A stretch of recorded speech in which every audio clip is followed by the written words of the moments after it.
10th episode on Channel Take 2. And wow, I never even thought I would make it to 10 videos, let alone be privileged enough to make it to 50 subscribers at this point. So thank you all for those who subscribe, and also to those new here who might join our little community. To celebrate, we're doing something a little different today. We're gonna head out on a field trip.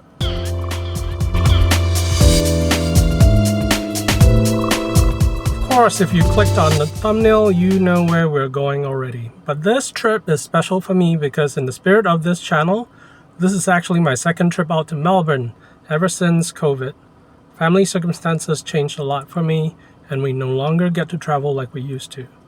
So to be able to visit this action figure mecca for the first time with family, and to do something different from the usual tourist sightseeing really meant a lot to me.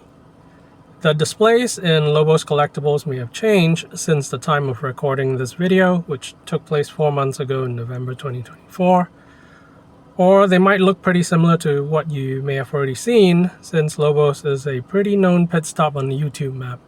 But I'm going to share with you what I was really excited to keep an eye out for in just a moment. Please do excuse my very unprofessional camera work though. I was just too giddy with excitement that day to see everything that was on display. Except for the Star Wars stuff. Just because I'm not much of a Star Wars fan.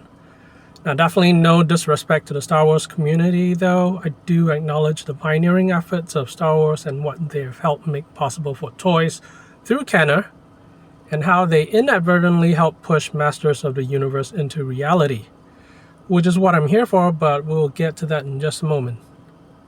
Meanwhile, it was really nostalgic to see material reminders of work from another lifetime that is now a distant memory. But that's a story for another time. I think what really warmed my heart was being able to come back to a place that just takes pride in curating a diverse collection of action figures from different eras. It reminded me of a couple of Toys R Us trips that I got to go in the entirety of my childhood, and a few other shops in my neighborhood that I was lucky to have experienced as I grew up, that simply don't exist anymore.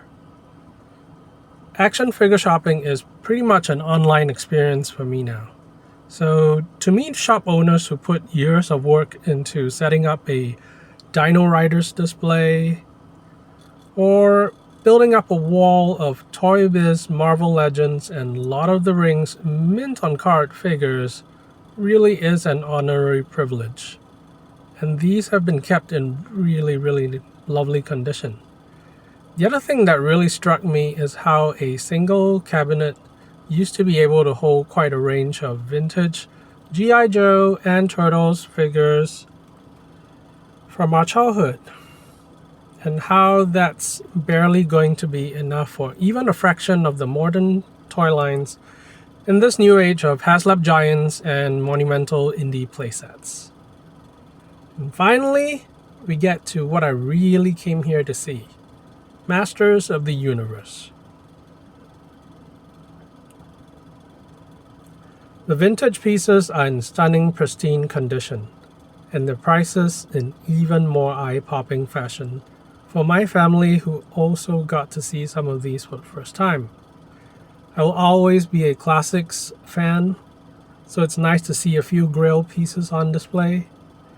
But lately I've been trying to hunt down more of the NECA sections, but there was just no way any of these were going to be within my budget today. So it's still nice to be able to get to hold a few of these in hand, even for just a few minutes. There's no legendary toy haul to show off in this video, but I just wanted to celebrate a brilliantly dedicated team who put together a real cultural institution. And by the way, this right here, custom V figures done by the team at Lobos themselves, with model kits for the vehicles, that was a surprise highlight. Oh well, I don't know if I'll ever get to hit this way again, or even anytime soon. But hopefully you guys enjoyed this field trip out with me today, and see you on the next one if you care to like and subscribe. Thanks again.